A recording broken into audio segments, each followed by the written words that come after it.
motto. Look at that baby. You folks keep watching Western States Sportsman. This is your man.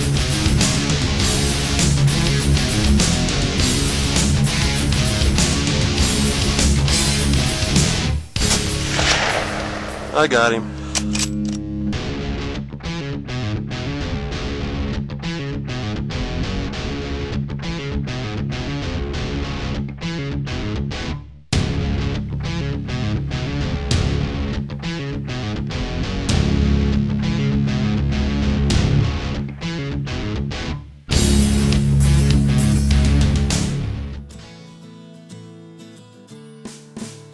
Welcome to the Western States Sportsman Outdoor Show. I'm here with Pro Staff Dave Boyd, and we went to the Juniper Mountain Ranch, didn't we?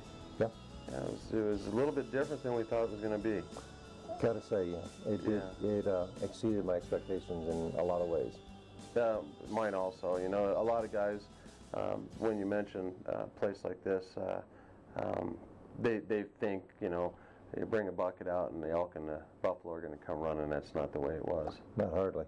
Yeah, we covered a lot of ground. In fact, you know, we talked to our guide Ty, and he was talking about we can make this hunt as hard as we want to make it, and really we could have. Well, yeah, and with 11,000 acres of land to run on, and what was it, 23 miles of fence line? Yeah, yeah. These elk are about as free-ranging as you can get and still be contained. Right. Yeah. Yeah. And I was really surprised at all the little nooks and crannies and all the little gorges and areas that they could get into. I mean, we lost the buffalo herd I don't know how many times. Yeah. A lot of that was some pretty rough country. Yeah. It really was.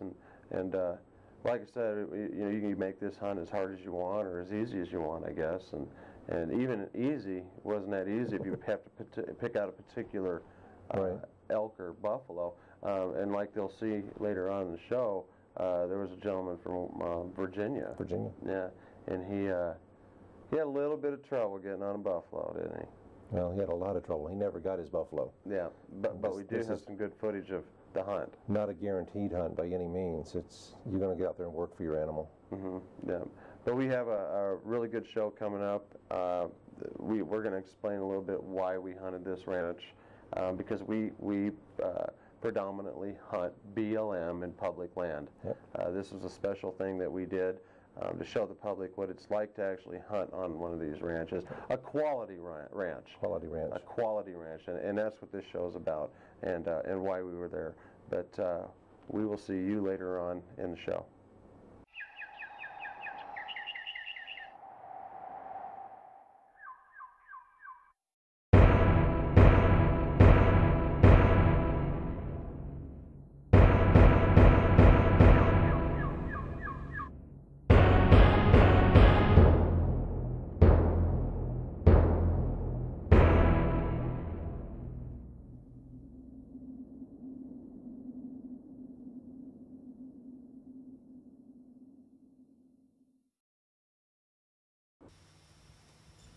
Ty, this is Ty, and Ty's going to be our guide for the day.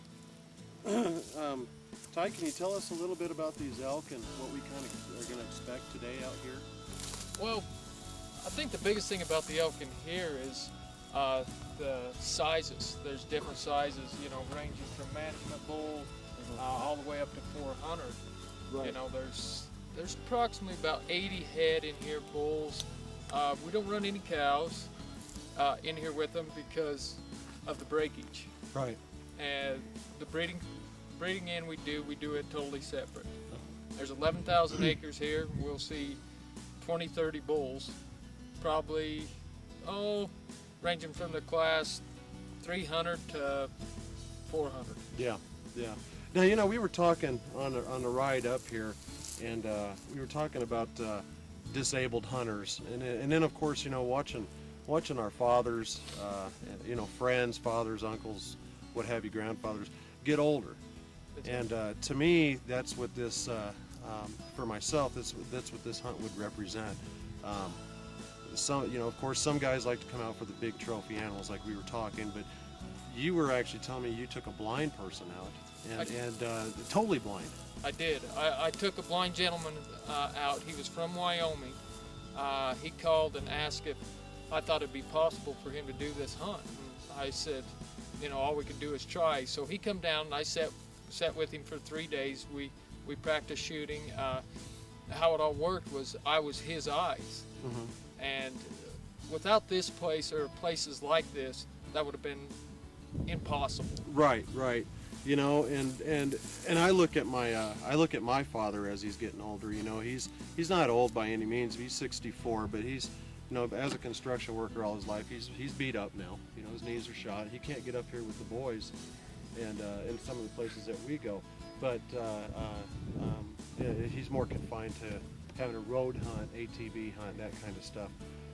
But places like this offers these kind of guys that opportunity to get back the nostalgia of being up there with the guys and get the experience and have the opportunity to take an animal like this, you know, and because a lot, you know, once they reach that certain age and their body starts breaking down, which we're all headed there anyway, but when we get to that point, you know, we still love hunting and being out there, and a lot of times the hunting isn't so much, it's the experience. It's being out there with your son or your grandson or daughter or whatever, your wife, and places like this, that's what you guys offer. That's exactly right. You know, and so there is a reason for having these ranches, and like I said, this is 11,000 acres as far as your eye can see out here, just about. You're it's all you can make it as hard as you want. You know, all the different elk and all the different things we could see, and how easy you could make it or how hard you could make the hunt.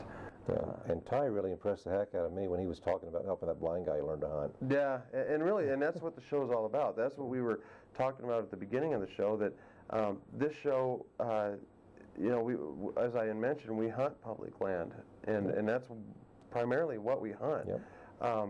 But this is a special hunt, and you know, I ended up harvesting an elk, and we got to do a buffalo hunt with a guy from Virginia. But it was more. This is more to show the public, if you have a handicapped child, if you're handicapped, if you're just at that age where you can't get out with your son or the rest of the family, and you still want to go hunting and you enjoy hunting, because it is truly a hunt. I don't care when you harvest an animal like on property like this. It's truly a hunt. It was a hunt. It was not a set piece where you're guaranteed anything. You had to work for that animal. Right. Yeah. And like we mentioned earlier, I mean, you know, we're going to do a buffalo hunt here too, but yeah, you know, he didn't tag out. He didn't tag out. And everybody thinks that it's just a walk in the park and you're going to tag out. It doesn't work that way. But the nice thing on this, instead of hunting in the public lands, we're out camping and whatnot, is the accommodations were just great. Oh, they were fabulous. We had a good time. The food was terrific. Yeah, it was really good. We had a Mexican dinner. We had everything was on time. Breakfast, and we got, you know, you roll out of bed. There's breakfast there, and there's lunch at noon, and you know at 5, I believe 6 o'clock, there's dinner. You come, you know, crawling in from the mountains up there, and she's got everything ready, and then of course they're butchering and everything that they did with the animal, and we'll show that later in the show. But everything that they did, everything was in my book was A1. Yep. It was really they went out of their way, even though it's their job. And the lodge is beautiful. It is. You see a lot of animal heads that they had harvested in the area. And it wasn't just on their ranch. These guys don't. You know, the funny thing is, I talked to Ty, and they don't hunt that ranch. No. The guides don't at all. They've never harvested an animal off that ranch. Yeah, it's all. Number 4, number 5, they're in line right now. We can't keep those. Okay, you see the one standing on top of that rock? Now the one's walking in front of it. You know, it looks like it's easy pickings out there. You know, I mean, the camera's got a good shot of them and everything, and it looks like they're right on them. I've got a really good shot with the camera from my angle a lot of the times. But you got to remember, the camera's not always at the same angle as the shooter. Right, yeah. And see, the problem that they're having here on this particular hunt is that he is trying to focus in on one particular animal, and it's darn near impossible. It's tough. It's pretty tough. I mean, you know, they take buffalo on the ranch quite often, but they just weren't cooperating at all today. No, the wind had them spooked. And you got to remember, I've got a pretty good view there with the camera, but I've got a 20-power zoom, and he's shooting with a 3 to 9-power variable. So the most magnification, he said, is 9-power. Right, so right. It's a lot easier for me to pick out what the guide's talking about than it does him. Right, and see what what they're looking at right here. It looks like this is shoot, but he couldn't shoot that buffalo. That's not the one that he was after. Actually, it is. This one is the one he was after? This is the one he was after, but the Peter, the shooter, was just not sure. So he did the right thing. And like I said, he had a lot less magnification to play with. Right, yeah. And then once they start filtering in like that, you can't take a shot. Off they go. They get all grouped up and away they went. Yeah, you just can't take a shot. And they'd go over the ridge, and they'd go over a canyon, and here we go again, chasing them again. And you know, and like you said, I wasn't in on this hunt. I was actually sitting in a pickup somewhere on a rim up there with my guide. Right. And we were watching this unfold, and it was actually quite funny. Yeah. But you guys spooked them coming toward us. I was afraid there for a second we were going to get run over. Oh, were you? Yeah. Are they closer than it looks right there? Oh, yeah. You could hear the thunder of the hooves as they came up that little gorge. Yeah. And we were actually waiting for a pop, but we never heard it because the shot didn't present itself. Once again, he couldn't pick out the right animal as they flowed past. It's like you could see they were all kind of grouped together. Yeah. And you know, you see on a lot of these shows on buffalo hunts where they truly are hunting in a small 5,100 acre area for these buffalo, and they're just laying down and they stick right up on them within 20 yards. You couldn't do that with these buffalo. Just wasn't going to happen. Like we said earlier, they've got 11,000 acres to run around on.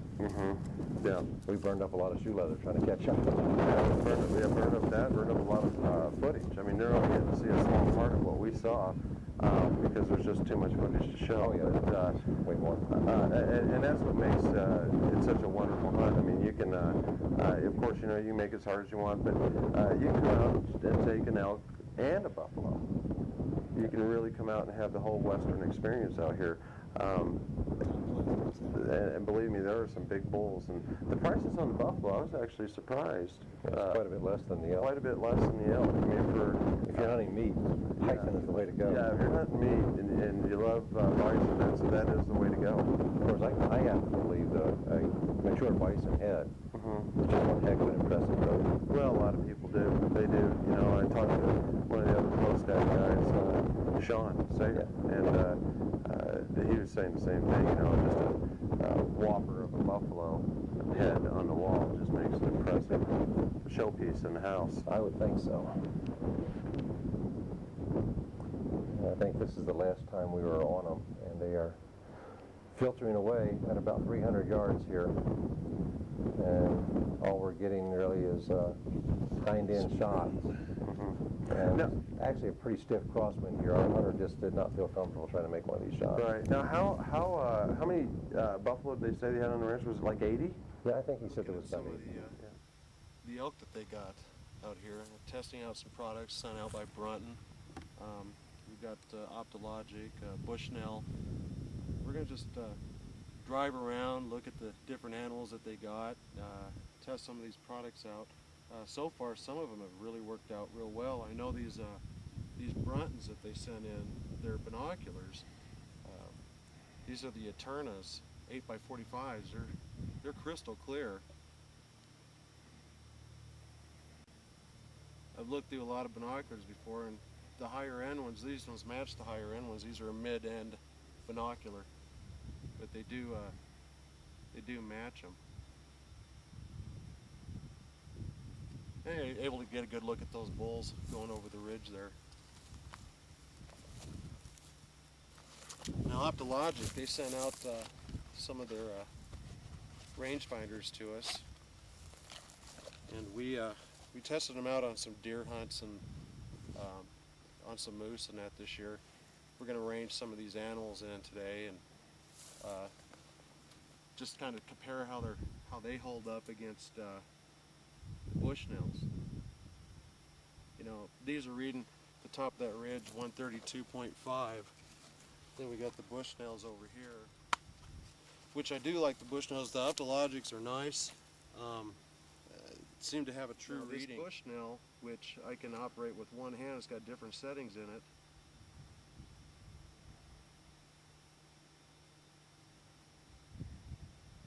It's reading out at 125, so you got about a six yard difference between the Bushnell. This is the Scout 1000, and the Optima, about a 3 yard difference. And I believe that all of them are going to read just a little bit different, but they'll probably be within